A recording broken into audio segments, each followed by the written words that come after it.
آئیے پہلے اس ویڈیو کو دیکھیے۔ یہ سورہ کہف ہے، اس کی بڑی فضیلت ہے۔ حدیث میں رسول اللہ صلی اللہ علیہ وسلم نے ارشاد فرمایا کہ جو جمعے کے دن سورہ کہف کی تلاوت کرتا ہے اللہ اسے دجال کے فتنے سے محفوظ رکھتے ہیں۔ اس کی وجہ کیا ہے کہ دجال کے فتنے میں اور اس میں کیا مناسبت ہے، اس پہ علماء نے بہت کچھ کہا ہے، تو یقینی طور پر اس حکمت کو بیان نہیں کیا جا سکتا، لیکن بہرحال اس کے مضامین ایسے ہیں کہ انسان کو اس سے ایمان میں تقویت ملتی ہے۔ اور بڑی بات یہ ہے کہ رسول اللہ صلی اللہ علیہ وسلم نے جب کسی چیز کے بارے میں ہمیں بتا دیا تو پھر ہمیں اس کی حکمت سمجھ میں نہ بھی آئے تو ہمیں بس اس پر ایمان لانا چاہیے۔ تو دجال کے فتنے سے بچنے کے لیے اگر کوئی جمعے کے دن اس کا اہتمام کرتا ہے تو انشاءاللہ اس کو فائدہ ہوگا۔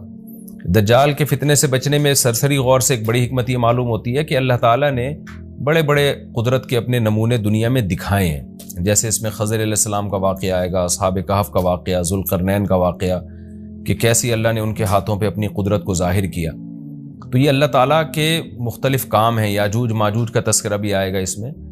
تو اس میں ہمیں پتہ چلتا ہے کہ اللہ کی قدرتوں میں بہت بڑی بڑی قدرتیں، اللہ مخلوق سے بھی بعض دفعہ بڑے بڑے کام لے لیتے ہیں۔ تو دجال بھی اللہ کی ایک مخلوق ہوگا، تو وہ اگر بڑے بڑے محیر العقول کام دکھا رہا ہے تو یہ اس کی علامت نہیں ہوگی کہ یہ خدا ہے۔ جیسے ذوالقرنین سے اللہ نے بڑا کام لیا تو وہ خدا تھوڑی بن گئے، اور خضر علیہ السلام کے ذریعے اللہ نے مردے کو زندہ ایک جو ہے نا وہ دیوار کو سیدھا کروا دیا اور تختہ جڑوا دیا، اور کچھ انہوں نے اللہ کے بتانے سے غیب کی خبریں بتا دیں، تو اس سے وہ خدا تو نہیں بن گئے۔ اور جو اس طرح اصحاب کہف کئی سو یعنی 300 سال تک غار میں سوتے رہے تو اس سے وہ خدا نہیں بن گئے۔ تو ایسے ہی دجال کے جب ہم محیر العقول واقعات دیکھیں گے تو یہ اس کی علامت نہیں ہے کہ یہ خدا ہے، بلکہ اللہ کی مخلوق ہے۔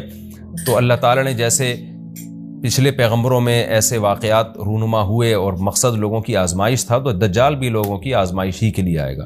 اور بہت ساری حکمتیں ہیں جو علماء نے بیان کی ہیں۔ اچھا، یہ جو جمعے کے دن سورہ کہف پڑھنے کی فضیلت ہے، تو یہ جمعے کی رات کو اگر کوئی پڑھ لے تو بھی یہ فضیلت حاصل ہو جائے گی، تو کیونکہ روایات میں جمعے کی رات کا بھی تذکرہ ملتا ہے اور جمعے کا بھی تذکرہ ملتا ہے۔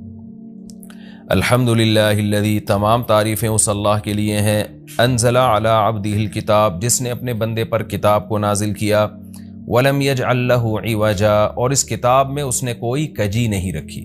یہ قرآن کا کمال ہے، آپ الحمد سے لے کے والناس تک پڑھیں، 2 اور 2 4 کی طرح اس کی آیتیں اور اس کے مضامین سمجھ میں آتے ہیں۔ قرآن کے علاوہ کوئی بھی مذہبی کتاب آپ پڑھ لیں نا تو آپ کو سمجھ میں نہیں آئے گی کہ یہ کیا کہا جا رہا ہے۔